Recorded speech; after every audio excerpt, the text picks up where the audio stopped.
हर दूसरा कोई आजकल मन्नत मांग लेता है, भगवान ये करवा दो, हम ये मन्नत मांगते हैं। अगर भगवान वसूली करने लग जाए पृथ्वी खत्म हो जाएगी।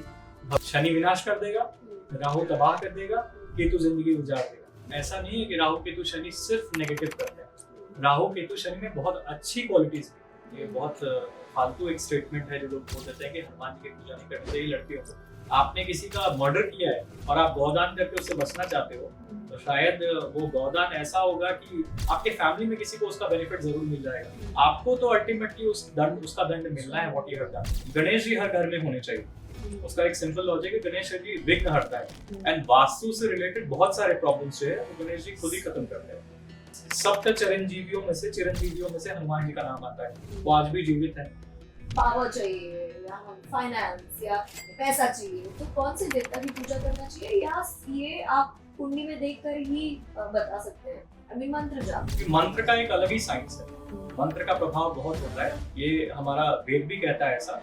ये जगत देवताओं के अधीन है और देवता मंत्रों के अधीन चलते हैं। कृष्ण भगवान ने खुद बताया कि ये मेरा ही कर्म है जो मुझ तक लौट के आया है, और ये मैं चाहता हूँ कि युग युगांतर तक लोग इस चीज को समझें। कर्मा तुम्हारे कर्म से तुम बचने वाले नहीं हो। Today or tomorrow, this has to come to you.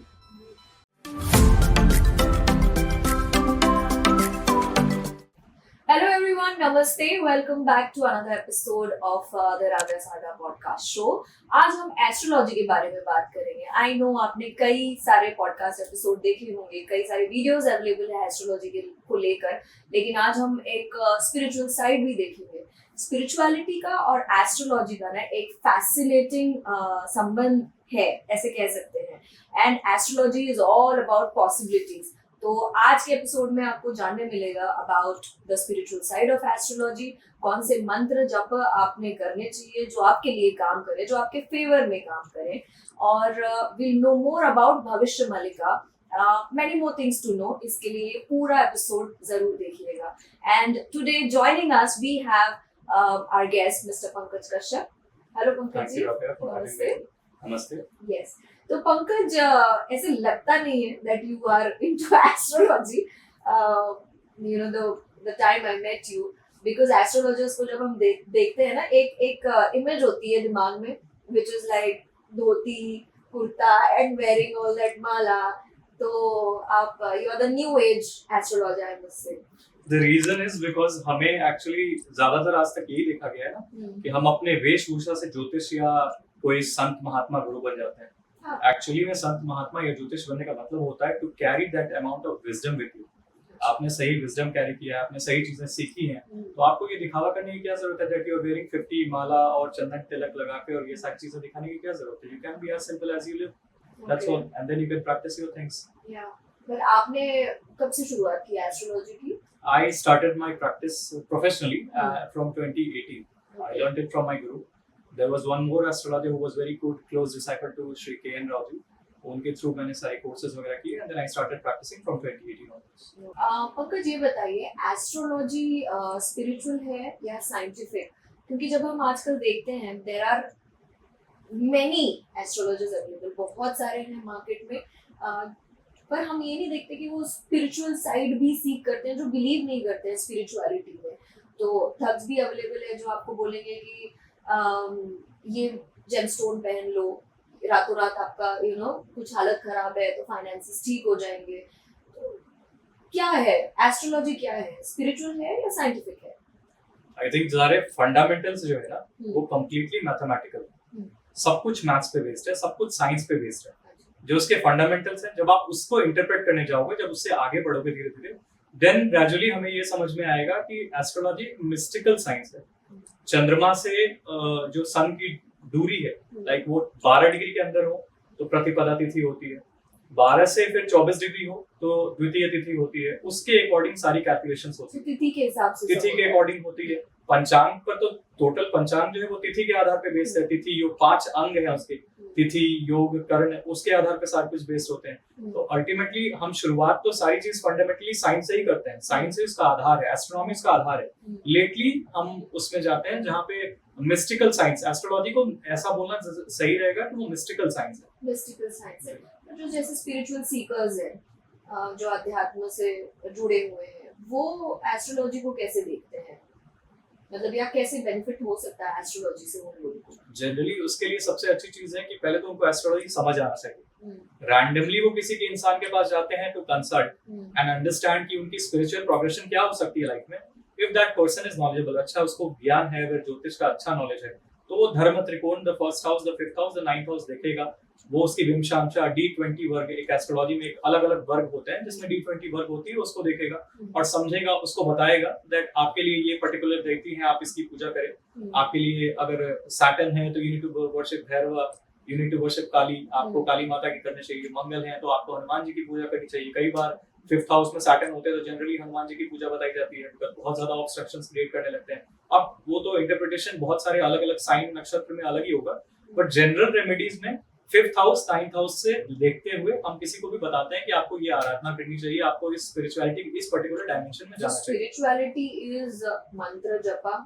आप कह रहे हैं कि जो देवी है या देवता है जिनके बारे में जो रेमेडी आप दे रहे हैं तो उनके पाठ करना चाहिए। This is the spiritual side of astrology. This is the spiritual side. Actually अगर एस्ट्रोलॉजी सिर्फ स्पिरिचुअलिटी की बात करें तो स्पिरिचुअलिटी इज टोटल सरेंडर। आपकी भक्ति, आपका समर्पण ही सबसे बड़ी जो है स्पिरिचुअलिटी का एक्चुअल डिस्क्रिप्शन है। बट एस्ट्रोलॉजिकली क्या होता है, किसी को स्तुति बताई जाती है, किसी को पाठ बताई जाती है, जिस तरीके से आपका भक्ति, आपकी ध्यान जाग जाए वो इम्पोर्टेंट है।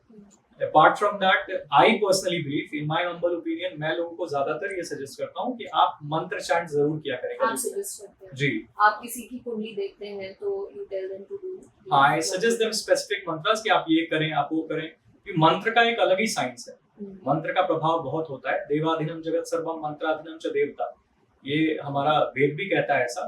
ये जगत देवताओं के अधीन है और देवता मंत्रों के अधीन चलते हैं। दैट्स इट, कि इसको हम समझ जाते हैं, फिर उसके अकॉर्डिंग अगर सामने वाले को सूटेबल मंत्रास हो जाते हैं तो उसको चैंट करता है, बहुत फायदा समझ में आता है उसे। तो स्पिरिचुअलिटी डेफिनेटली एस्ट्रोलॉजी को कनेक्ट कर सकते हैं। ओके, बट आप जैसे अभी मंत्र की बात कर रहे हैं तो मुझे कैसे पता चलेगा, if I come to you, मुझे कैसे पता चलेगा कि कौन सा मंत्र मेरे लिए सूटेबल है या मैंने कौन से मंत्र जाप करना चाहिए? क्योंकि हर इंसान के लिए अलग अलग होगा राइट मंत्र, तो ये कैसे पता चलेगा? इसमें दो चीजें इंपॉर्टेंट होती हैं। फर्स्ट ऑफ ऑल मैं आपकी मून की कंडीशन को देखूंगा, आपके लिए आप क्या केपेबल हैं एक्सेप्ट करने के लिए, क्योंकि ये जरूरी है कि जो पर्सन जो पूजा पाठ करने जा रहा है वो किस तरीके की देवती को पूजा कर सकता है, किस तरीके के ध्यान में लग सकता है। अगर किसी कमजोर दिल वाले इंसान को मैं बोलूंगा कि तुम छिन्नमस्तिका माता की पूजा में लग जाओ, it will not be possible for him to do it, क्योंकि वो दो तीन दिन में वो नर्वस हो जाएगा। तो अल्टीमेटली मैं उसको वैसे ही मंत्र दूंगा, वैसे ही चीजें दूंगा जो उग्र देवता की ना हो, जो सौम्य देवता को। तो देवताओं में भी अलग अलग रूप हैं, ये अलग अलग है, उग्र देवता, सौम्य देवता। बिल्कुल, नरसिंह देवता, छिन्नमस्तिका माता, ये थोड़े उग्र देवता हैं, बहुत क्विक रिजल्ट देते हैं, but they are mostly known, they are mostly worship कि शत्रु नाश के लिए वगैरह वगैरह, या इविल आई से प्रोटेक्शन के लिए, इमीडिएट रिलीफ के लिए आपको ये सब चैंट की जाती है। बट कहते हैं ना कि आपको डिफरेंट, हमारा शरीर तो एक है, ठीक है, but different body parts have different work. तो हमारे हाथ जो करेंगे वो पैर नहीं करेगी, आंखें जो करेगी वो नाक नहीं करेगी, जीवा जो करेगी वो कान नहीं करेगी। तो एकम सदीप्रा बहुधा वदंती, ये हमारा वेद का श्लोक है।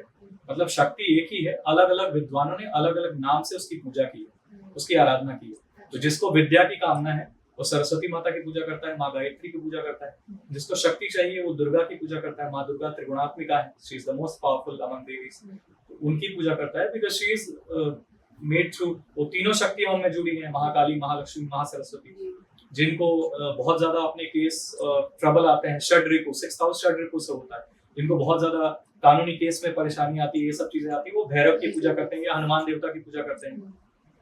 तो उसके अकॉर्डिंग उसको चीजें सजेस्ट की जाती हैं जो उसके लिए एक्सेप्टेबल हो, जो वो पॉसिबली ले ले, और वो उसकी मून की कंडीशन देख के समझ में आता है। तो पंकज, इसी सवाल को मैं आगे बढ़ाना चाहूंगी कि जैसे आप बता रहे हैं कि विद्या के लिए सरस्वती देवी की मंत्र जाप करना चाहिए, तो लीगल केसेस के लिए जैसे आपने बताया कि यू नो हनुमान जी, ऐसे कुछ आप बता सकते हैं उदाहरण कि हमें पावर चाहिए या हम फाइनेंस या जो भी है पैसा चाहिए, तो कौन से देवता की पूजा करना चाहिए, या ये आप कुंडली में देखकर ही बता सकते हैं? आई मीन मंत्र जाप। देखिए, हर अलग इंसान की अलग कुंडली बनी, डिफरेंट प्लैनेटरी प्लेसमेंट्स, उसको देख के समझना जरूरी है कि उसकी नीड क्या है। फर्स्ट ऑफ ऑल एस्ट्रोलॉजिकली मैं पहले तो ये देखूंगा कि उसकी जरूरत क्या है। Secondly, if you are going to a particular guru, आप किसी गुरु के पास जाती हैं, आप किसी सिद्ध पुरुष महात्मा के पास जाती है, तो वो आपके ऑरा को पढ़ेगा, वो देखेगा आपकी नीड क्या है, आपकी बॉडी की नीड क्या है। वो शायद चार्ट ना भी देखे, बट वो आपकी नीड समझ जाएंगे और उसके अकॉर्डिंग वो आपको कुछ बताएंगे। जनरली एक शास्त्र विधान ये भी है कि 5 देवता प्रधान होते हैं, जो हमारा शास्त्र कहता है, आदित्यम गणनाथम च देवी रुद्रम केशवम तथा पंचदैवत मित्युक्तम सर्वकर्मेषु पूजयेत्। आदित्य मतलब सूर्य, उसकी फोटो रखने की जरूरत नहीं, सूर्य देवता प्रत्यक्ष होते हैं। कहते हैं ना, महापर्व माना जाता है छठ पर्व, छठ की पूजा महापर्व होती है। This is the reason behind it. Apart from that, Gananatham, Ganesh ji हर घर में होने चाहिए। उसका एक सिंपल लॉजिक है, गणेश जी विघ्न हरता है, एंड वास्तु से रिलेटेड बहुत सारे प्रॉब्लम्स जो है वो गणेश जी खुद ही खत्म करते हैं। गणनाथम, देवी रुद्रम, देवी में आई बिलीव आप काली माँ को भी रख सकते हैं, आप लक्ष्मी माँ को भी रख सकते हैं, आप सरस्वती माता को भी रख सकते हैं, बट दुर्गा इज कंसिडर्ड त्रिगुणात्मिका। तो विद्या की कामना रखने वाले को विद्या प्रदान करती है, लक्ष्मी की कामना करने वाले को लक्ष्मी प्रदान करती है। आपको शक्ति चाहिए अपने दुश्मनों को पराजय करने के लिए, तो उसके लिए भी दुर्गा माँ, उसमें काली एक रूप है। अहंकारी सृष्टि रूपाय, हिंकारी प्रतिपालिका, क्लींकारी काम रूपिणी है, बीज रूपे नमस्ते। तो चंडी का एक रूप ही ऐसा है दैट उसमें सारी चीजें कवर हो जाती है, तो दुर्गा होनी चाहिए। रुद्रम और केशवम, रुद्र में एक शिव है, आप Rudra form as a Hanuman भी रख सकते हैं, हनुमान जी भी जो है शिव के एकादश रुद्र अवतार है, आप उनको भी रख सकते हैं। और लास्ट में केशव, बिकॉज वसुदेवम सर्वमिति, तो विष्णु भगवान अगर हैं या फिर आप कृष्ण भगवान है, कहीं को हाँ आप रख लिया, तो ये 5 देवता प्रधान, इतना आपने रख लिया तो आई थिंक सारी चीजें कवर हो गई। जी जी जी। एक बात बताइए, आजकल की भाग दौड़ वाली जिंदगी में ना मेंटल स्ट्रेस भी बहुत ज्यादा है लोग, तो ऐसा कोई मंत्र है जिससे शांति मिले, which is related to spirituality also and astrology also? I think इसमें एक मंत्र बहुत अच्छी है जिसको गायत्री मंत्र कहते हैं, बिकॉज गायत्री मंत्र हमारा वेद भी कहता है वो साधारण मंत्र नहीं है, वो महामंत्र है। हम सारे मंत्रों को मंत्र कहते हैं, बट गायत्री मंत्र को महामंत्र कहते हैं। तो जिस बच्चे से, मैं तो कहता हूँ इनफैक्ट बच्चे जब 4 साल 5 साल के हो जाए, जितने छोटी उम्र से हो सके उनको गायत्री मंत्र सिखाना चाहिए। बिकॉज गायत्री मंत्र से ना आप हर एक शब्द अगर आप देखोगे, देयर इज अ पर्टिकुलर एक एको आपके अंदर ना बॉडी में एक तरंग पैदा होता है, ओम भूर, ओम भुवः, ओम श्वः, ओम तत्। हर एक लय पर एक नाद उत्पन्न हो रही है आपकी बॉडी में, एक कॉस्मिक वेव उत्पन्न हो रहा है। एंड क्वांटम फिजिक्स तो यही पढ़ाता है। तो क्वांटम फिजिक्स की पढ़ाई क्या है? The whole universe is made by rhythm of a wave. In reality हमारा वेद तो इससे पहले, आज क्वांटम फिजिक्स ये पढ़ रहा है, हम तो बहुत पहले अपने वेद शास्त्रों में ये क्या पढ़ते थे, वहां लिखा रहता था यश छंदसो पृथ्वी विश्व रूपा, एक पूरा ब्रह्मांड जो है एक तरंग से उत्पन्न हुआ है। हमारे बॉडी में भी वो तरंग है, बस वो तरंग अलाइन हो जाए, अगर सही तरीके से फंक्शन करने लगे तो ऑटोमेटिकली सारी चीजें परफेक्ट होने लगती हैं। तो गायत्री मंत्र सबके लिए वर्क्स एज अ पैनासिया, बहुत अच्छी चीज है, सबको पढ़ना चाहिए। हाँ, ये जरूरी है कि आप उसका मानसिक जाप करें। मंत्र पढ़ने का एक साइंस है, और सबसे बड़ा साइंस है the higher the velocity the lower the frequency. ये सबको पढ़ाई जाती थी।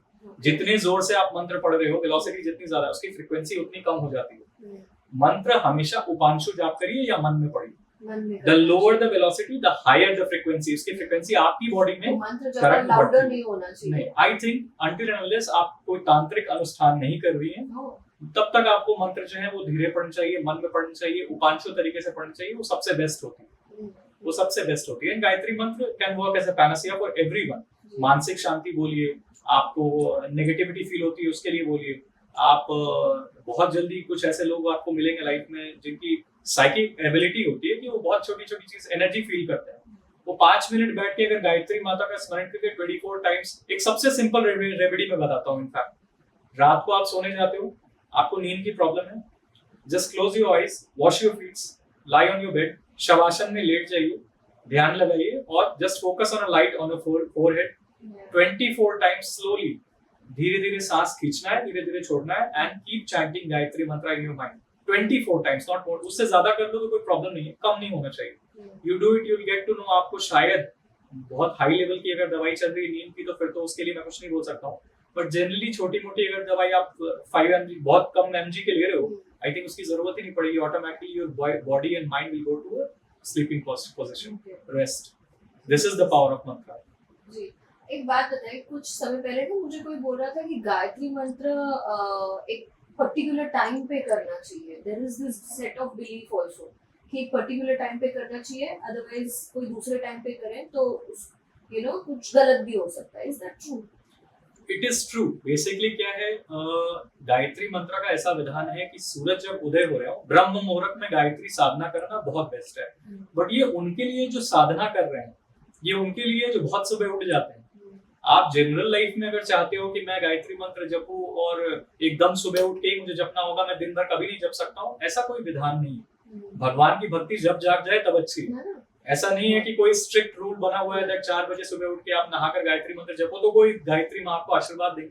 ऐसा कोई कॉन्सेप्ट नहीं है. आप भक्ति से जप करो, बट इट इज इम्पोर्टेंट कि आप पवित्र रहो. मतलब you should not be having nonveg, alcohol, ये सब चीजें छोड़कर जितने सात्विक रूप में आप मंत्र की चैंटिंग करो, गायत्री माता का स्मरण करो, बहुत बढ़िया. कभी भी आप कर सकते हो, जब ध्यान लगाओ तब आप कर सकते हो. तो इतना पावरफुल है गायत्री मंत्र. बहुत पावरफुल है, तभी तो उसे महामंत्र कहते हैं. मंत्र बहुत सारे हैं, महामंत्र केवल 2 है, एक गायत्री, एक महामृत्युंजय. इन्हें ही महामंत्र कहा गया है पर वेदास. जी. इसी पे मंत्र के बारे में मैं पूछना चाहूंगी कि आपने मान लीजिए I have come to you, मैं आपके पास आई, आपने मुझे एक रेमेडी दी और आपने मुझे मंत्र जाप दिया करने के लिए. तो कितना समय लगता है फॉर मी टू सी या ऑब्जर्व द रिजल्ट? ये कितना टाइम लगेगा कि मंत्र जाप मैं करती जा रही हूँ और ये रिजल्ट कब मिलेगा मुझे? देखिए, first of all it is important to understand कि आप जब मंत्र जाप शुरू करती हैं तो एक जनरल चीज होती है कि 41-45 डेज में आपको वो धीरे धीरे असर दिखाना शुरू कर देगी. बट मंत्र का असर अगर एक्चुअली देखना है तो मेरे अकॉर्डिंग जो मैंने देखा, जो मैंने अपने गुरु से सीखा है, आपको एक नियम बनाना होगा. और वो नियम सबसे ज्यादा है कि डिसिप्लिन में आना होगा. थोड़ा सात्विक भोजन लीजिए. आप 24 घंटे अगर नॉनवेज खा रहे हैं, अल्कोहल ले रहे हैं, दिन आप मंत्र जाप कर रहे हैं, उसका कोई फायदा नहीं होने वाला. बहुत तामसिक भोजन ले रहे हैं, आप मंत्र जाप कर रहे हैं, उसका कोई फायदा नहीं होने वाला. बिकॉज मंत्र अल्टीमेटली आपकी बॉडी में तो एनर्जी ही उत्पन्न कर रही है ना. और वो एनर्जी अगर एक तरीके से सात्विक एनर्जी जा रही है और दूसरे तरफ से फूड इंटेक, आपका जो कहते हैं ना, जैसे पियोगे पानी वैसे निकलेगी वाणी, जैसे खाओगे वैसा होगा मन. तो आपकी बॉडी से जो अगर बहुत ज्यादा नेगेटिव कुछ ऐसी चीजें निकल रही हैं तो मंत्र काम नहीं करेंगे. तो आपको सात्विक रहना होगा, रूटीन में रहना होगा, drink plenty of water, early morning थोड़ा उठ जाइए, थोड़ा रूटीन लाइफ मेंटेन कीजिए सो दैट आप थोड़ा खुद से भी पॉजिटिव रहें. रूटीन में रह के देन आप मंत्र चैंटिंग शुरू कीजिए. 41 डेज 45 डेज काफी है किसी मंत्र को समझने के लिए. अब स्पेसिफिकली आपने कुछ ठान लिया है कि मुझे ये चीजें चाहिए, मुझे ऐसी कुछ चीजें, although spirituality is not about transactional. आपको कोई भी चीज ऐसे भगवान से ट्रांजैक्शनल नहीं रखनी चाहिए कि मैं ये मांग रही हूँ और मुझे ये पूजा करना है. तो आप नॉर्मली भी बैठ के अपना कुछ पूजा कर रहे हो तो ठीक है, और स्पेसिफिक साधना करना है तो उसकी तो डिस्क्रिप्शन ही अलग है. फिर तो आपको बहुत रूल्स रेगुलेशन और रेस्ट्रिक्शंस में आ जाना पड़ेगा जस्ट टू गेट इनटू साधना. जी. कौन से ऐसे देवी देवता है जिनका मंत्र जाप करने से हमें ढेर सारा लाभ या पावर ये सब भी मिल सकता है? ऐसे हैं कि आई मीन या फिर ऐसे देवी देवता जो जल्दी ही इंप्रेस हो जाते हैं? आई थिंक जनरली क्या है, सबसे इम्पोर्टेंट है जहां आपकी भक्ति लग जाए, जहां आपका डिवोशन जाग जाए.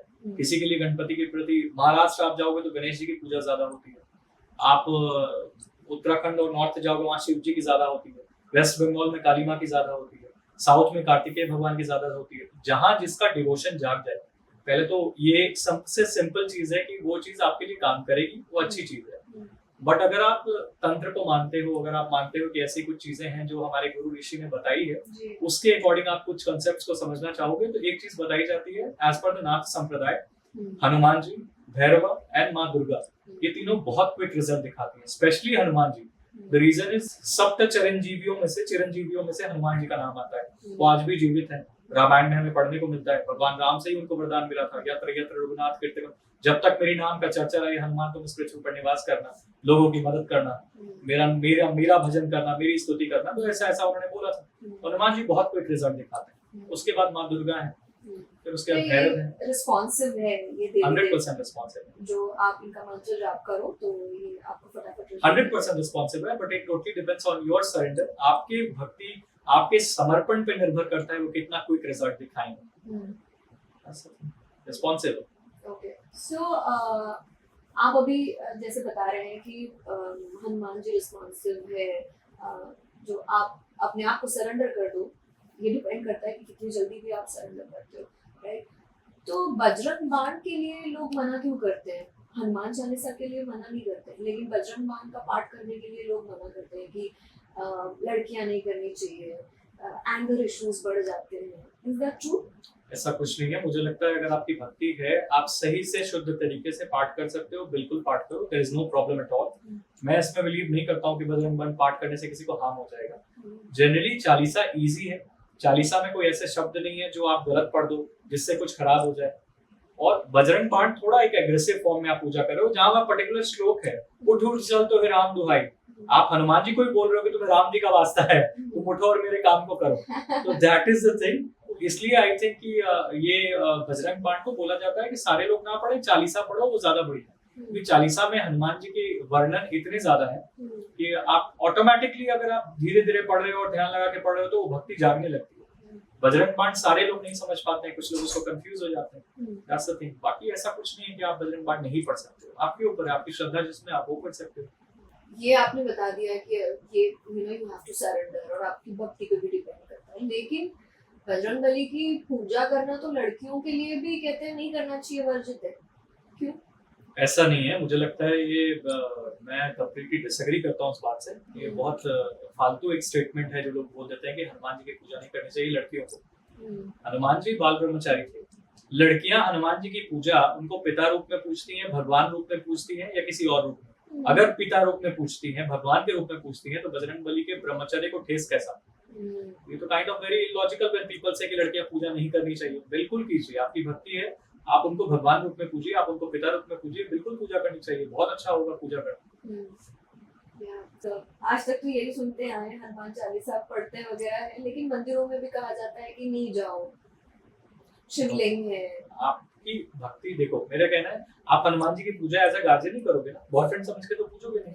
ये तो इलॉजिकल बात है, क्यों उसकी पूजा नहीं करनी चाहिए। मैं अपने पापा को किस तरीके से पूज रहा हूँ, वो क्या करते हैं मुझे उनसे क्या मतलब है। वो ब्रह्मचार्य हैं, ठीक है, मैं उनको पिता रूप में पूज रहा हूँ तो पूज रहा हूँ।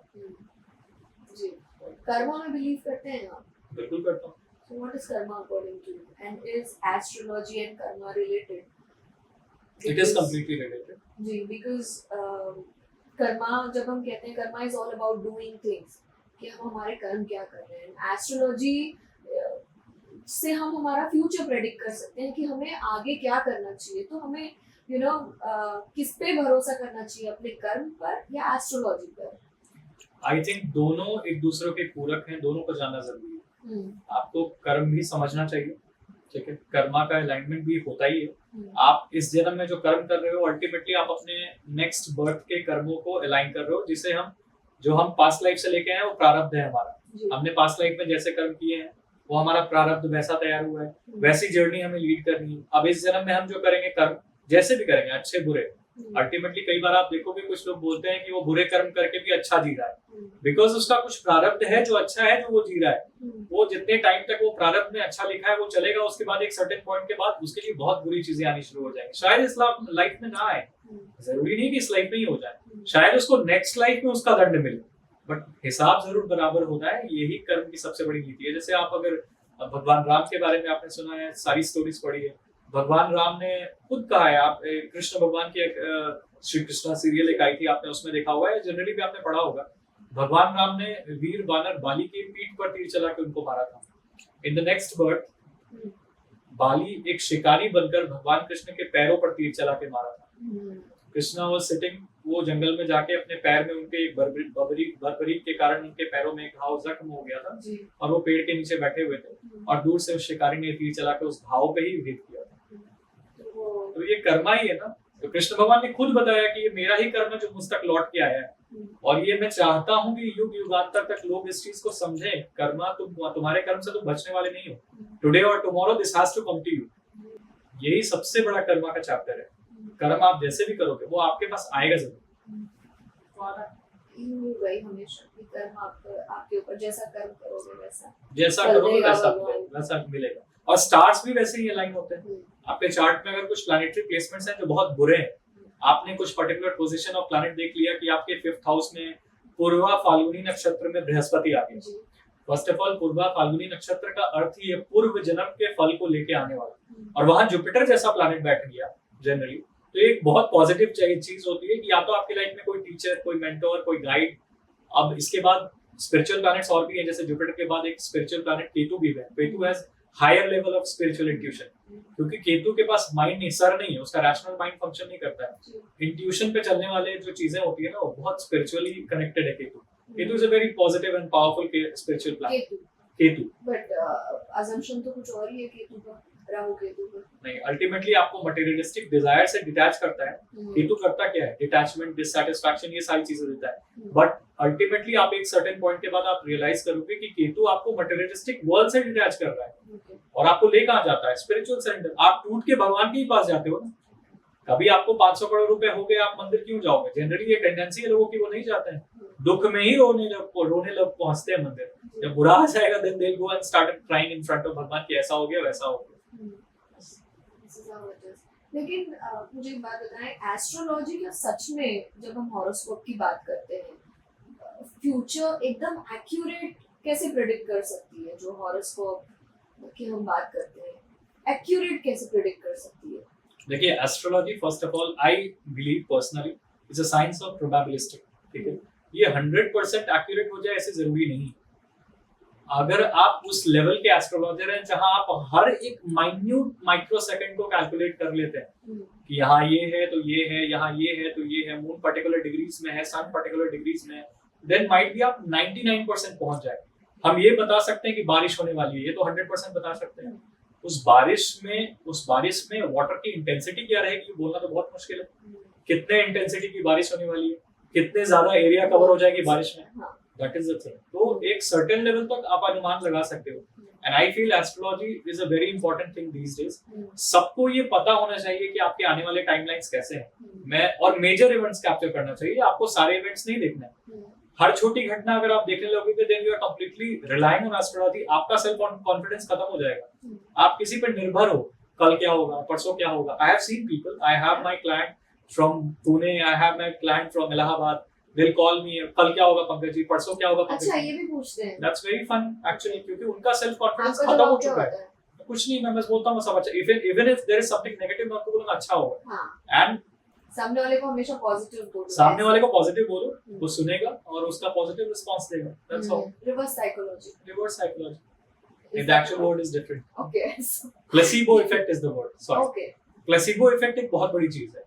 आपको मैंने बता दिया और आपने उसको स्वीकार लिया, तो बट अच्छा ही होगा। और प्लेसिबो इफेक्ट ज्यादातर काम करता है most of the random astrology. अब तो क्या है, देयर इज अ फ्लड, अब तो बाढ़ आ गई है ज्योतिषों की। हर गली में पंडित और ज्योतिष और तांत्रिक भर गए। मैं वही पूछना चाह रही थी कि मॉडर्न डे में आपको नहीं लगता हम और पीछे जाते जा रहे हैं? आई मीन सोशल मीडिया पे every other day there is a new astrologer, एक नया एस्ट्रोलॉजर आपको दिखने मिलेगा, या कोई एक नया व्यक्ति धर्म के बारे में बात करता हुआ मिलेगा जिसे ज्ञान भी नहीं है। आज एक रील मैं आपको जैसे बता रही थी, I saw that reel where जहाँ पर वो लेडी अपने हस्बैंड के पैर धो रही है और उसी पानी को पी रही है, एंड देन मतलब किस तरह का मैसेज जा रहा है ये आगे? हम और पीछे जा रहे हैं? नहीं, आई थिंक हम पीछे नहीं जा रहे हैं। टेक्नोलॉजिकली हम तो बहुत आगे जा रहे हैं। साइंस जितना एडवांसमेंट पे है, जितनी अपग्रेडेशन हो रही है, जितने स्पेस में चीजें हो रही है, काम हो रहा है, मेडिसिन पे काम हो रहा है, हम पीछे नहीं जा रहे हैं, हम बहुत आगे बढ़ रहे हैं। बट अल्टीमेटली हर प्लैनेट का एक इम्पैक्ट होता है। मीन राशि धर्म का राशि है। अब उस राशि में जब राहु गए, जुपिटर गए, पहले जुपिटर गए, देन राहु आए, बैक टू बैक अब उसमें प्लैनेट की ट्रांजिट होगी। ठीक है, उसके बाद शनि आने वाले हैं। तो अल्टीमेटली क्या हो रहा है, धर्म की राशि पे इतना ज्यादा ट्रांजैक्शन अगर प्लैनेट्स का होगा तो कुछ ना कुछ बैक टू बैक इम्पैक्ट आएगा ना। और राहु जैसा ग्रह, राहु बहुत मायावी है, राहु को बहुत छल पता है, बहुत Rahu is deceptive, Rahu is manipulative, Rahu is बहुत उसके अलग चेहरे हैं, दोहरा चेहरा है। राहु ने भगवान विष्णु को छल किया था अमृत पीने के लिए। राहु जैसा ग्रह जब अगर मीन राशि में जाएगा, जो धर्म का राशि है, वहां जाएगा, तो अल्टीमेटली आपको कैसे लोग दिखेंगे? तो जानकार ऐसे नहीं है कि बिल्कुल नहीं है, लोग जानकार हैं, बट जो जानकार है ना वो शायद कहीं कॉर्नर पे बैठे हुए हैं। जो नहीं जानते हैं वो बकबक करने के लिए। और आजकल क्या है, प्रमोशन की दुनिया है। आप फेसबुक जाओ, ट्विटर जाओ, कहीं भी कुछ अपना वीडियो बनाओ और प्रमोट करना शुरू कर दो बस। और लोग छोटी छोटी चीजें लेके बैठ जाते हैं। हाँ, बस। तो ये जो टोनी टोटके लोग देते हैं कि एक ना गाय को खिला दो या फिर गुड़ खिला दो, या बहुत सारे ऐसे वीडियोस चलते हैं, राइट? तो वो सच है या झूठ है? आई थिंक देखिए, गौ सेवा, गाय को खिलाना कोई टोटका नहीं। नहीं। गौ सेवा generally is a remedy. Generally हाँ। गौ सेवा, गाय को हम हिंदू सनातन धर्म में लक्ष्मी मानते हैं। हम्म, गौ सेवा सबको करनी चाहिए। हम्म, इवन मरने के उपरांत कोई मर रहा हो तो हम गौदान करवाते थे एक हम्म। टाइम पे, पर्टिकुलर टाइम पे, इसलिए क्योंकि हम कर्म से, ऋण से मुक्त होना चाहते हैं। हम्म, गाय किसी को हमने दान दिया तो उस गाय के दूध से किसी ब्राह्मण का परिवार पला। ब्राह्मणों में ही गौदान होता था ज्यादातर पहले, ये सब चीजें होती थी। जी, तो इन सब चीजों से अल्टीमेटली क्या होता था, हम अपने बहुत सारे कर्मों को काटते थे। अप टू सम एक्सटेंट कर्म की भी परिभाषा अलग अलग है। हम्म, एक तो दृढ़ कर्म होता है जो आप बिल्कुल नहीं चेंज कर सकते, वो कंप्लीटली फिक्स्ड है। हम्म, सेकंड होता है स्लाइटली फ्लेक्सिबल कर्म, कुछ हद तक आप उसको चेंज कर सकते हो। थर्ड कंप्लीटली फ्लेक्सिबल होता है। वो कंप्लीटली फ्लेक्सिबल और स्लाइटली फ्लेक्सिबल का जो चीज है ना, वो गौदान से, गायत्री मंत्र के जाप से, पूजा पाठ, वैदिक धर्मानुष्ठान से, अच्छे कर्म से बहुत हद तक चीजें कटती हैं। मतलब आप कह रहे हैं कि अगर आपने कुछ गलत किया है तो गौदान जैसे जो जिस प्रकार के दान है वो थोड़ा सा कट जाता है आपका पाप। बिल्कुल नहीं। देखो, गलत की परिभाषा जरूरी है समझना। आपने किसी का मर्डर किया है और आप गौदान करके उससे बचना चाहते हो, तो शायद वो गौदान ऐसा होगा कि आपके फैमिली में किसी को उसका बेनिफिट जरूर मिल जाएगा। Somewhere in the family they might receive something good. आपको तो अल्टीमेटली उसका दंड मिलना है what you have done. But आपसे गलती से कोई भूल हो गई और आपने फिर कोई गौदान कर दिया, आपने गायत्री मंत्र की जाप की, आपने गंगा स्नान करके शिवलिंग पर जल चढ़ाया वगैरह वगैरह, बहुत सारे ऐसे रिचुअल्स हैं जो आपने किया, तो आप फिर भी एक सिक्योर जोन में हो। आपको कुछ हद तक भगवान, देखिए there is a reason why he is called God. भगवान किसी रीजन से है, वो क्षमा परायण, वो क्षमा करते हैं लोगों को, ठीक है। वो भगवान किसी कारण से है। इंसान होते हैं तो सब चीज के लिए दंड देने लग जाते हैं। हर दूसरा कोई आजकल मन्नत मांग लेता है, भगवान ये करवा दो, हम ये मन्नत मांगते हैं। पूरे करने वाले कितने लोग हैं? बहुत कम। अगर भगवान वसूली करने लग जाए पृथ्वी खत्म हो जाएगी। भगवान ऐसा नहीं करते हैं। दिस इज द रीजन वो भगवान है। उनको मतलब ही नहीं है आप उनसे क्या बोल रहे हो क्या नहीं। अगर आपकी चीज सच्ची है, आपकी डिवोशन भक्ति अच्छी है, भगवान को देना होगा, वो दे ही देना। पंकज जी, ढेर सारी इंफॉर्मेशन तो आप दे रहे हैं अबाउट कर्म, अबाउट क्या दान करना चाहिए, अबाउट मंत्र जाप। एक और बात यहाँ पर मुझे बताइए कि जब हम एस्ट्रोलॉजी की बात करते हैं, सन साइन या हॉरोस्कोप जो है, तो कौन सा ऐसा हॉरोस्कोप है जो जिसके बारे में ना लोगों के दिमाग में गलत धारणा है, मिसकंसेप्शन है? आई थिंक 12 राशियों में एक वृश्चिक राशि ऐसा है जिसके बारे में लोग बहुत नेगेटिव बोलते हैं जनरली, क्योंकि एक तो उसका साइन जो है वो बिच्छू को रिप्रेजेंट करता है, स्कॉर्पियो, उसका नाम भी स्कॉर्पियो है। दूसरा, वो नेचुरल 8th हाउस में जाता है, हमारे अष्टम भाव में, जो एक भाव है, अच्छा भाव नहीं है। 8th house is the house of occult, 8th house is the house of death. बहुत सारी चीजें हम इवेंट्स देखते हैं 8th हाउस से, बैंकिंग सेक्टर्स की भी चीजें देखते हैं, बहुत चीजें देखते हैं इंडियन एस्ट्रोलॉजी में। बट जनरली वृश्चिक राशि का कंसेप्ट जो है मोस्टली लोगों ने गलत समझा हुआ है। ये तो बिच्छू है, तो ये तो बैकबाइट करेगा, तो ये तो पॉइजनस होगा, ये कुछ गलत स्टेप उठाएगा, मैनिपुलेटिव होगा। ऐसा नहीं है। आई थिंक वृश्चिक राशि में पर्टिकुलरली एक नक्षत्र शनि की, हर जल राशि में एक शनि की नक्षत्र है। जल क्या है, बहुत फ्रेजाइल है, बट जल में, हर जल की राशि में कैंसर, पाइसिस और वृश्चिक में एक शनि का नक्षत्र है। क्योंकि जल में प्रैक्टिकलिटी देने वाले, अगर कंप्लीटली जल होगा तो वो तो इलॉजिकल हो जाएगा ना, वो इंसान कभी सर्वाइव नहीं कर पाएगा, वो इमोशन से ही जी रहा है। तो वो सेट ऑफ प्रैक्टिकलिटी उसमें लाने के लिए शनि के नक्षत्र है।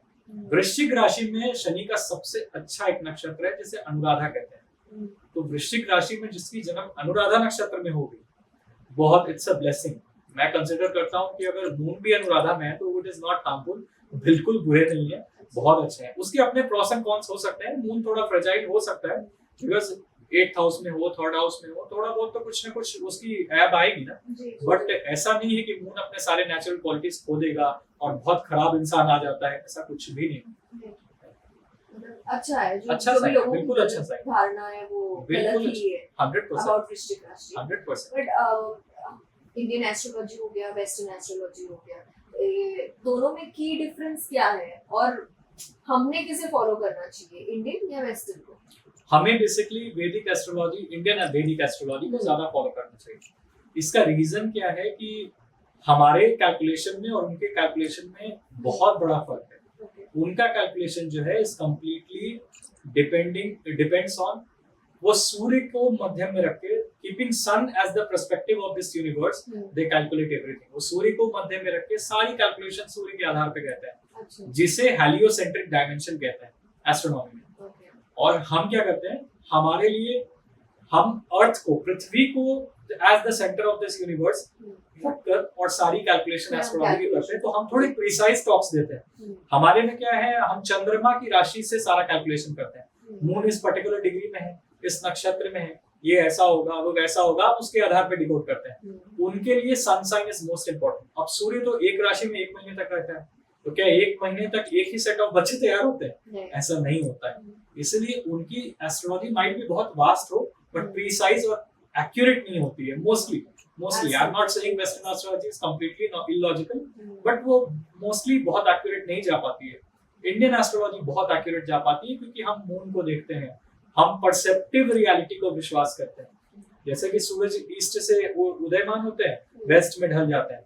एक्चुअली में ये परसेप्टिव रियलिटी है कि सूरज उदयमान होते हैं, प्रिंसिपल ऑफ रिलेटिविटी, सूरज ढलते हैं, घूम तो हम रहे हैं, बट हम मानते तो हैं कि सूरज उदय हो रहे हैं, और उसके ही कंसेप्ट पे हम हमारे अपने सारे दिनचर्या को अपनाते हैं। हम अगर सुबह उठ रहे हैं तो हम वैसे उसी कारण से उठ रहे हैं। हम पंचांग भी देख रहे हैं तो उदया तिथि देखते हैं, जिस तिथि में सूरज का राइज हुआ है हम उसको ही सारे दिन फॉलो करते हैं। दिस इज व्हाई वैदिक Indian astrology is considered most important. बहुत प्रिसाइज है, बहुत अच्छा है, मोर एक्यूरेट। जी, एक क्वेश्चन जो आपने मैं पूछना चाहूंगी, पहले बताया कि आपके कुछ लोग ऐसे भी हैं जो कल क्या होने वाला है इसके बारे में भी पूछते हैं। हमें क्या एस्ट्रोलॉजी से डरना चाहिए, या हमें, मतलब मेरा कहने का मतलब इतना इन डेप्थ जाना चाहिए हमें एस्ट्रोलॉजी में? I don't think so. मुझे लगता है कि बहुत ज्यादा अगर आप एस्ट्रोलॉजी में घुसिएगा, या बहुत ज्यादा किसी को आप देखोगे 10 पत्थर पहने हुए, उसने अपना ऑलरेडी सारा कॉन्फिडेंस खो दिया है लाइफ में सर्वाइव करने का। उसको अपने कर्म पे खुद ही भरोसा नहीं है, उसको खुद पे नहीं भरोसा है, वो जी ही रहा है ज्योतिष के भरोसे। तो बस, तो ऐसे में तो ऑब्वियसली ज्योतिष आपको ठगेगा। और ज्योतिष के पास जनरली क्या होता है, 5 बातें तो इजीली होती हैं। आप जाओ तो वो आपको बोलेगा आपके घर पे लोग बीमार रहते हैं, आपके पास पैसे बचते नहीं है, आप बिना मतलब का टेंशन लेते हो, ये कौन सी बड़ी बात है? और कौन सा, वो ज्योतिष खुद परेशान है, आज पैसे आए कल नहीं है, वो तो खुद रो रहा है। तो ये बहुत इजी हो जाता है लोगों को मैनिपुलेट करना। ये कॉमन बातें करके मैं आपको मैनिपुलेट कर सकता हूँ कि ऐसा है, वैसा है, ये है, वो है। इन रियलिटी आई थिंक हर लोग को इतना डेप्थ में जाने की जरूरत नहीं है। जो बड़े बड़े इवेंट्स हैं उसको जरूर आप कवर करो, क्योंकि वो इम्पोर्टेंट है, उसको समझना जरूरी है। कोई एक्सीडेंट होने वाली है, कोई बुरी दुर्घटना होने वाली है, आप पे पुलिस केस होने वाला है, आपको थोड़ी बहुत भी अवेयरनेस है कि ये बुरी दशा आ रही है, आप कॉशियस हो, आप अलर्ट हो। आप कहते हैं ना, अब बारिश होने वाली है, आप बारिश रोक नहीं सकते हो, बट रेनकोट पहनना, छाता ले लेना, ये तो आपके ऊपर है ना। अप टू सम एक्सटेंट आप बचोगे। दैट इज द रीजन मुझे लगता है कि मेजर इवेंट्स कवर करना चाहिए, सारे इवेंट्स नहीं, तो फिर आप उसमें घुस मत जाओ, कॉन्फिडेंस खो दोगे आप। जी अंकल जी, इतना हम एस्ट्रोलॉजी के बारे में बात करें, वो थोड़ा भविष्य मालिका के बारे में भी बता दीजिए कि क्या है भविष्य मालिका, और क्या सच में लेजिट है भविष्य मालिका? बिकॉज ऐसा भी कहा गया था कि 2024 में दुनिया खत्म हो जाएगी, उसमें लिखा है। कई सारी चीजें जो लिखी है वो शायद सच हुई है, और कई सारी चीजें ऐसी है कि कलयुग में क्या होने वाला है क्या नहीं। तो आपका क्या कहना है इस पर? आई वुड से कि भविष्य मल्लिका एक किताब है जो अच्युतानंद दास ने लिखी थी, और उड़िया लैंग्वेज में उन्होंने पाम लीफ पे इसको पूरा ट्रेस किया था, पूरा लिखा था। बाद में उसको अलग अलग ऑथर्स ने इंटरप्रेट किया, उसको फिर नॉर्मल एक बुक में लाया और अलग अलग मैगजीन बनी, फिर भविष्य मल्लिका सब जगह बिकना शुरू हो गई। 100% ऐसा कहना कि भविष्य मल्लिका एक्यूरेट है, ये थोड़ा मेरे लिए डिफिकल्ट है टू बी ऑनेस्ट, क्योंकि उन्होंने बोला कि 2032 में भी पृथ्वी खत्म हो जाएगी, और कलयुग खत्म हो जाएगा, स्पेशली कलयुग खत्म हो जाएगा।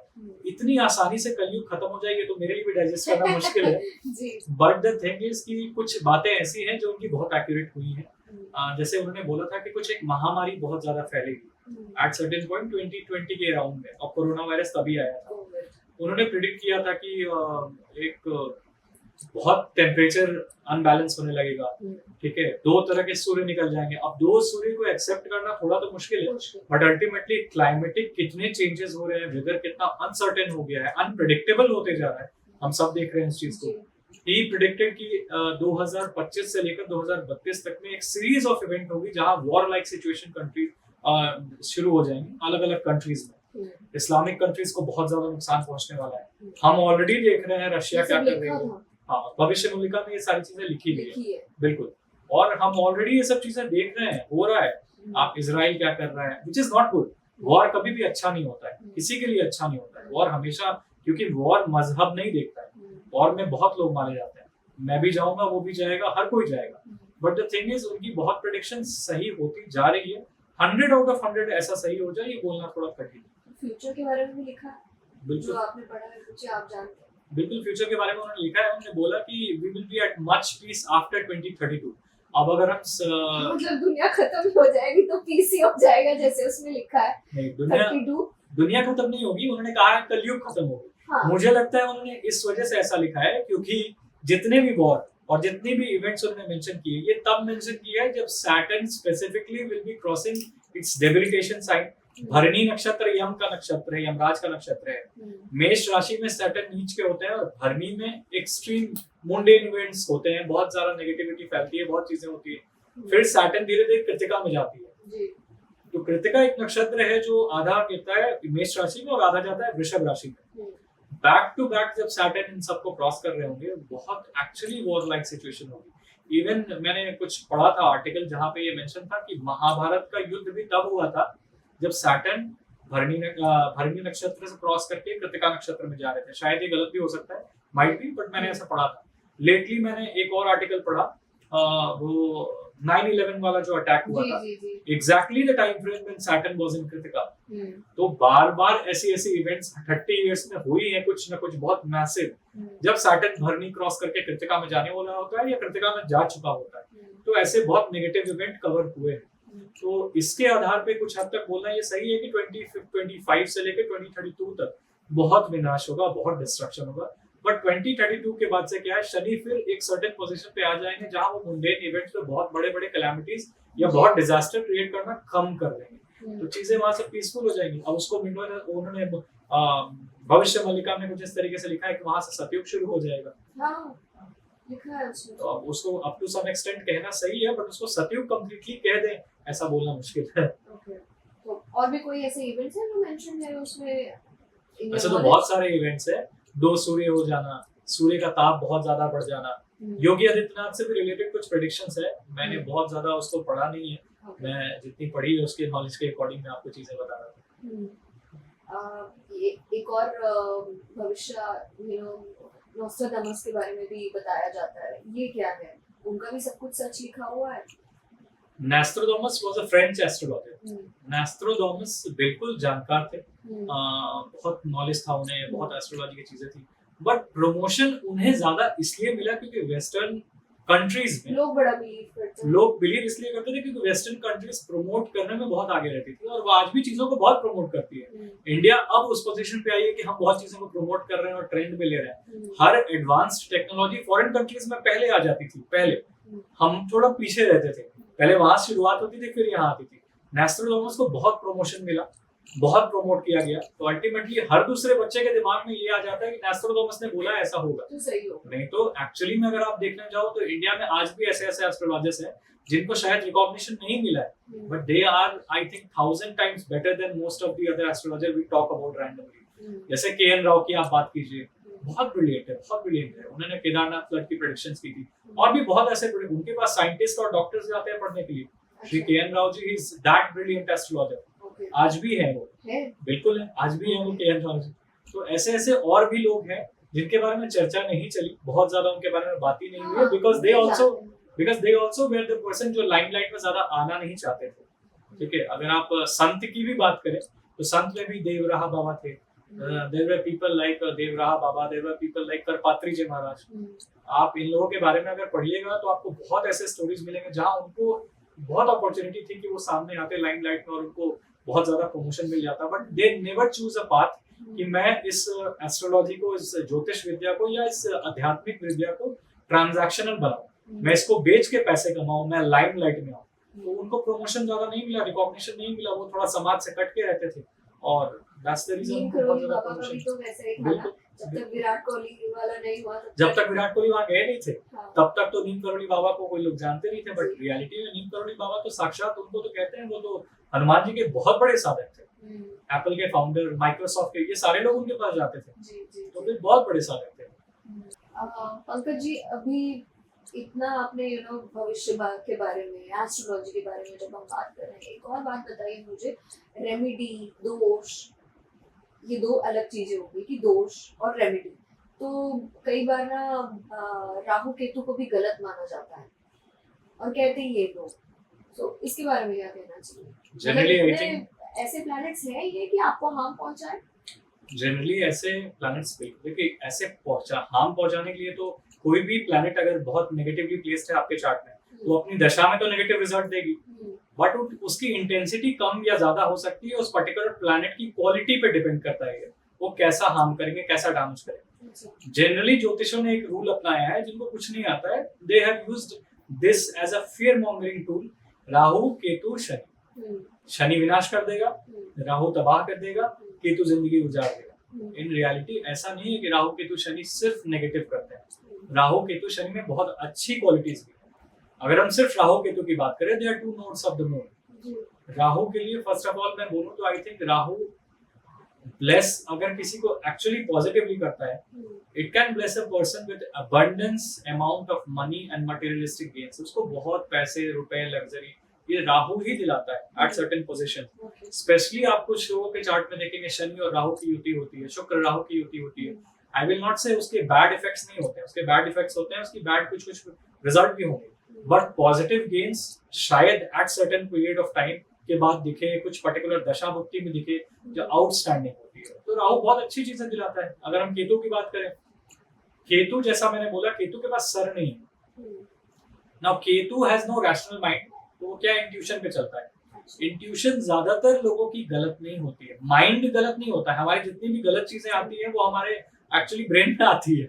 माइंड हमेशा हमेशा चाहता है कि हम ये करप्शन ना करें। मन में तो अच्छी चीजें हमेशा आती है ना, इंसान मन से साफ होता है, दैट इज द थिंग। तो केतु अगर अच्छे हैं और चार्ट में कहीं अच्छे जगह प्लेस्ड है तो दो तीन चीजें होती है। एक तो मैथमेटिकल एबिलिटी, बहुत हायर लेवल ऑफ मैथमेटिक्स उस लड़के को आती है, उसका कैलकुलेशन बहुत स्ट्रॉन्ग है, बहुत कैलकुलेटिव बंदा है। I have seen people who have 9th house Ketu specially, they are very good with their mathematical calculations, not in every sign, in particular sign in the 9th house I personally have seen ये लोग बहुत अच्छा maths को समझते हैं। Higher academics they choose subjects related to mathematics, finance, accountancy, verbally वो लोग count कर देते हैं कि इतना इतना इतना इतना जोड़ के ऐसा ऐसा होता है। ये केतु की एक ब्लेसिंग है। Ketu higher level of spirituality भी देते हैं। 5th हाउस में रामाना महर्षि और भी ऐसे ऐसे कुछ लोग हैं जिन लोगों के मैंने फिर देखा है 5th हाउस का केतु जो है जनरली, एक तो 5th हाउस होता ही है स्पिरिचुअलिटी से रिलेटेड, यंत्र मंत्रों तथा विद्या बुद्धि श्रवो प्रबंधका। वहां जब केतु जाते हैं, मानसिक मंत्र में मानसिक जाप करने का मंत्र का पावर बहुत हायर लेवल पे जाता है, बहुत पावरफुल होता है। ऐसे लोग जब स्पिरिचुअलिटी में जाते हैं बहुत कुछ गेन करते हैं। तो 5th house Ketu is also a blessing at certain point of time. उसकी एडवर्सिटी भी होगी 5th हाउस में, वो खराब तो करेगा ना, हर प्लैनेट की पॉजिटिव और नेगेटिव साइड है। तो केतु तो ऑब्वियसली उसकी ट्रेट ही है डिटैचमेंट, डिससैटिस्फैक्शन देना, तो वो तो देगी। वो शायद पेट में सर्जरी कराए, अपने दशा भुक्ति में कुछ ना कुछ इंजरी कराए, बच्चों से रिलेटेड ओवेरियन प्रॉब्लम्स क्रिएट कर दे, तो ये सब चीजें कराएगी। बट उसकी पॉजिटिव साइड भी बहुत है, पॉजिटिव साइड भी है, नेगेटिव है तो पॉजिटिव भी है। तो फिर जैसे मैंने आपसे पूछा पहले दोष के बारे में, तो दोष को भी कहते हैं ना, जैसे मांगलिक है किसी की कुंडली में, मंगल है, तो लोग बड़ा डरते हैं कि मांगलिक है तो या तो शादी जल्दी करा दो या शादी बहुत ही लेट हो जाएगी, अदरवाइज किसी पेट पूजा से शादी करवा देते हैं। तो इसके बारे में बताएं जरा, मंगल दोष के बारे में बताएं। अल्टीमेटली मांगलिक भी एक वैसी ही चीज है, it's a fear mongering tool. जो लोकल ये ज्योतिषों के लिए बहुत आसान चीज है। जिन लोगों ने विद्या को पढ़ा नहीं है, देखिए आपने कहीं से अच्छी एकेडमिक्स ली, आपने अच्छे से पढ़ाई की, गुरु शिष्य परंपरा में रहकर आपने विद्या प्राप्त की, आप कभी एक बहुत अच्छी लाइन है श्री के.एन. राव जी की, ट्राई टू बी ए ज्योतिषाचार्य, try not to be a उपायाचार्य। जब आप उपाय में जाते हैं ना, तो आप ठग विद्या छोड़ के कुछ कर ही नहीं पाए, तो आपके पास वो ठगने के लिए कुछ चीजें चाहिए ना। आप काल सर्प दोष की बात करेंगे, आप मांगलिक दोष की बात करेंगे। काल सर्प दोष तो एक इतना बड़ा चैप्टर बन चुका है कि नासिक में जाइए, ये पूजा कीजिए, वो पूजा कीजिए। ज्योतिष के किसी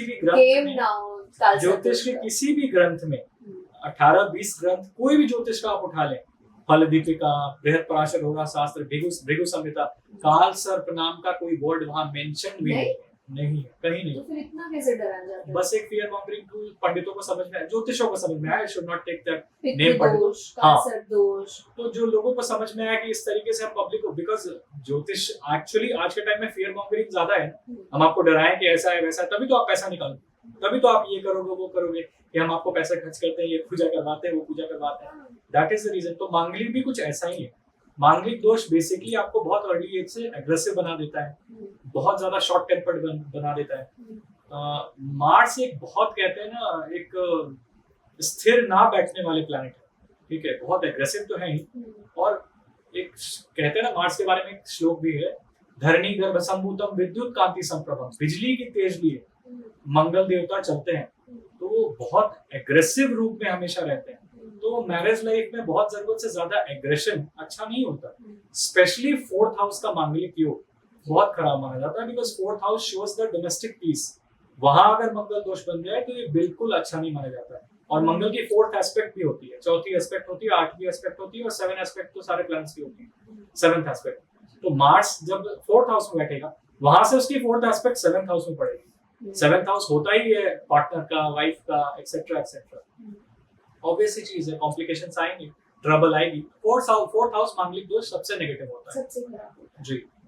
बट उसकी एक रेमेडी ये भी है, आफ्टर द एज 28-30 साल के बाद आप शादी कर सकते हो, क्योंकि एक सर्टेन पॉइंट के बाद जब आपका सैटर्न रिटर्न पूरा होता है, बहुत लेवल ऑफ मैच्योरिटी इंसान में आ जाती है, उसका खुद ब खुद वो कहते हैं ना अनबेंडिंग एटीट्यूड ब्रेक होने लगता है और इंसान में प्रैक्टिकलिटी मैच्योरिटी आने लगती है, उसके बाद शादी करनी चाहिए। तो मांगलिक दोष का सबसे बेस्ट रेमेडी आफ्टर 28, आफ्टर 30 शादी कर लीजिए।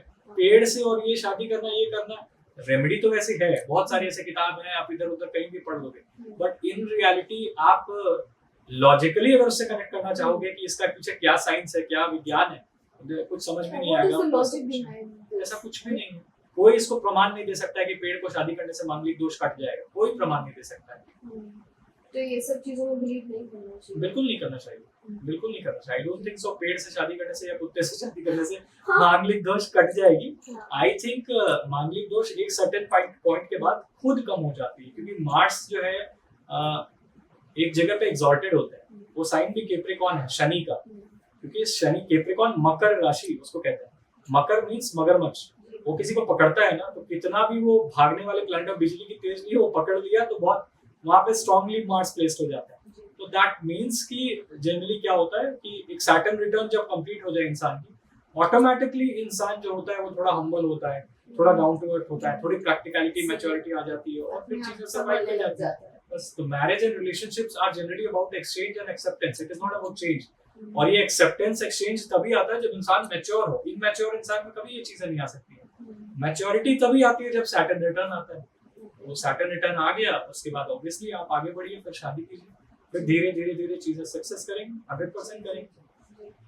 पंकज जी, आपने अभी हमें मंगल दोष के बारे में बताया, रेमेडी के बारे में बताया, ये भी बताया कि मांगलिक होना गलत नहीं है, और उसकी रेमेडी यही है कि एट अ सर्टेन एज आपकी शादी हो सकती है, अप टू सम एक्सटेंट वो बैलेंस हो जाता है। करेक्ट, वो बैलेंस हो जाता है, आपका नेचर, आप काम डाउन हो जाते हो थोड़े। लेकिन जब हम कुंडली मिलान की भी बात करते हैं, ओके, शादी करते वक्त कई लोग हमारे हिंदू समाज में बिलीव करते हैं कि कुंडली मिला के ही करना चाहिए। तो ऐसे कौन से एस्पेक्ट्स हैं वो हमें देखने चाहिए कुंडली मिलाते वक्त सामने वाले लड़के के साथ या लड़की के साथ, कि इनकी जोड़ी हमें आगे चलती रहे smoothly, the marriage should keep working, जिस तरह से आजकल हम डिवोर्सेस देखते हैं। तो देखिए, there are certain placements like Mars in the fourth house, जो मैंने बताया। मार्स अगर चतुर्थ भाव में है, जो आपका घर का सुख है, हैप्पीनेस के सुख के घर में अगर मार्स बैठे हुए जनरली, स्पेशली अगर डेबिलिटेटेड मार्स है, तो ये सब अच्छी प्लेसमेंट नहीं है। ऐसे में मंगल की पूजा जरूर करवाइए। कोई भी दोष है तो उसकी पूजा करवाना, वैदिक संप्रदाय के अकॉर्डिंग, वैदिक शास्त्रों के अकॉर्डिंग जो पूजा होती है वो करवाइए। बट पेड़ से शादी कराना और बैल से शादी करवाना is no remedy. I don't consider personally it a remedy. And apart from that, उसकी उपाय करने के बाद कुछ चीजें बहुत इंपॉर्टेंट होती हैं देखना हॉरोस्कोप में, जब भी आप मैच मेकिंग कर रहे हैं किसी के साथ। तो first of all it is important to see कि किसी भी लड़के से जिससे आपकी शादी होने जा रही है, लड़की से शादी होने जा रही है, उसके बहुत ज्यादा प्लैनेट एयर साइन में ना हो। एयर साइन जेमिनी, लिब्रा और एक्वेरियस होती है। इन तीनों साइन में अगर बहुत ज्यादा अगर प्लैनेट्स आ गए जनरली, तो एक क्वालिटी आप उस इंसान में देखेंगे वो बहुत फ्लर्ट है, easy to go with, good in communication, but easy, बहुत बड़ा फ्लर्ट है। ऐसा इंसान हर दूसरे के साथ चाहेगा कि मैं अफेयर चलाऊं और ये करूं, वो शादी टिका नहीं पाएगा। This is the major trouble with this kind of people. तो दूसरी चीज क्या है अश्लेषा स्पेशली एक नक्षत्र होता है, पर्टिकुलरली अश्लेषा एक नक्षत्र है जो सर्पों का नक्षत्र है। पॉजिटिव पॉइंट्स उसमें भी बहुत है, बट नेगेटिव क्या है, वो लोग थोड़ा सा ना बहुत सेंसिटिव होते हैं एनर्जीज को लेके, ठीक है। वो थोड़ा साइकोलॉजिकली कुछ ना कुछ चीजों से वो डिस्टर्ब रहते हैं। मोस्टली अगर मून थोड़ा और फ्रेजाइल हो गया, अश्लेषा नक्षत्र में है और केतु एस्पेक्ट कर रहे हैं या फिर सैटर्न एस्पेक्ट कर रहे हैं, थोड़ा और कंडीशन मून का बुरा हो गया, ऐसे लोग साइकोलॉजिकल प्रॉब्लम से ही बाहर नहीं निकल पाते हैं। कुछ ना कुछ या तो वो मैरिज लाइफ के लिए खराब ही है ना, क्योंकि मैरिज लाइफ में मेंटल पीस नहीं है, लड़के या लड़की किसी को भी, मैरिज लाइफ खराब ही होनी। तीसरी चीज बहुत इंपॉर्टेंट है, बहुत ज्यादा प्लैनेट अर्दी साइन में नहीं होने चाहिए। पृथ्वी तत्व में बहुत ज्यादा अर्दी साइन क्या है, हमारे कैप्रिकॉर्न है, हमारा वर्गो है और टॉरस है। अब इसमें बहुत ज्यादा प्लैनेट्स अगर आ जाएंगे तो जनरली देखा जाता है कि आपके पास शायद लग्जरीज आ जाए, पैसे आ जाए, बहुत you might be having all the riches, but the major problem will be कि आपके लाइफ में इतना फिक्सेशन आ जाएगा, आप इतना रिजिड स्वभाव के हो जाएंगे, जिद्दी हो जाएंगे, अनबेंडिंग एटीट्यूड के हो जाएंगे, मैरिज सरवाइव कराना बहुत मुश्किल हो जाएगा। फ्लेक्सिबिलिटी तो होनी चाहिए, everyone must have the elastic flexibility to have peace with in a relationship. अगर वही नहीं है, दोनों में वो कॉम्प्रोमाइजिंग इलास्टिक फ्लेक्सिबिलिटी नहीं है, तो रिलेशनशिप कहां टिकेगी? इट्स नॉट देयर ना, कोई भी कॉम्प्रोमाइज करना नहीं चाहता है, कोई बेंड नहीं होना चाहता है रिलेशनशिप में। वो उसका एक दूसरा कारण है, उसकी वजह से एस्ट्रोलॉजिकली तो हम कोरिलेट कर सकते हैं, और उसका एक दूसरा कारण ये भी है कि आजकल जनरली बच्चों को सिखाना ही बंद कर दिया गया है कि तुम लड़की हो, तुम ये चीजें सीखो, और तुम लड़के हो, तुम अपने मर्यादा में रहो। ये जरूरी नहीं है कि सिर्फ लड़की को किचन में डालिए, that's a very stupid thing, ठीक है। लड़की क्यों किचन में रहे? लड़की को तो हम लक्ष्मी मानते हैं, लड़कियों की पूजा हमेशा होती आई है। आप अगर देखने चाहेंगे, सीताराम, राधे श्याम, गौरी शंकर, तारा शंकर, माया शंकर, हम हमेशा देवियों की लड़कियों के नाम देते हैं, देवियों के नाम देते हैं। तो ऐसा कुछ नहीं है कि सिर्फ लड़कियों को सिखाना चाहिए, लड़कों को भी सिखाना चाहिए कि बेटा तुम समझो कि तुम्हें फ्लेक्सिबल रहना है, तुम्हें झुकना है, तुम्हें आदर करना है। जरूरी नहीं है कि आप उसके पाँव पे गिर जाइए कि तुम्हें वो माता च पिता, तुम्हें वो, I am not saying that kind of thing, but at least be graceful कि वो आपके लाइफ में आई है, वो अपने परिवार को छोड़ के, अपनी फैमिली को छोड़ के, सब कुछ छोड़ के कोई लड़की आपके पास आती है। अगर आप उसको थोड़ा भी रिस्पेक्ट नहीं दे सकते, थोड़ा फ्लेक्सिबल नहीं हो सकते, तो शादी रिलेशनशिप चलाने का मतलब ही क्या है? ये चीजें बहुत लैक कर गई है, क्योंकि माँ बाप अब सिखाते नहीं है बच्चों को ज्यादातर घर में, तो ऑब्वियसली शादियां टूटती है, एक सबसे बड़ा कारण है। That's the reason. So I think we have to end our conversation here. ये कॉन्वर्सेशन और भी लंबा हो सकता है, पार्ट 2 हम फिर से लेके आएंगे आपके साथ, तो तब हम और ऑडियंस हमें बताएं if they want to know more about marriage and relationship और कुंडली मिलान के बारे में अगर और जानना चाहते हैं, तो definitely we will have Pankaj ji with us in part 2. So आप बताइए हमें कि आपको ये एपिसोड कैसा लगा, any questions, any doubts, comments में डालिए, और डिस्क्रिप्शन में पंकज कश्यप जी का हमने we have shared all the social media handles and contact number, you can get in touch with him anytime, but of course appointment के साथ। तो किसी भी तरह का आपको प्रश्न हो तो प्लीज इसे कमेंट्स में जरूर शेयर कीजिएगा, and we will definitely try to answer it. Until next time, देखते रहिए द राधा साडा पॉडकास्ट।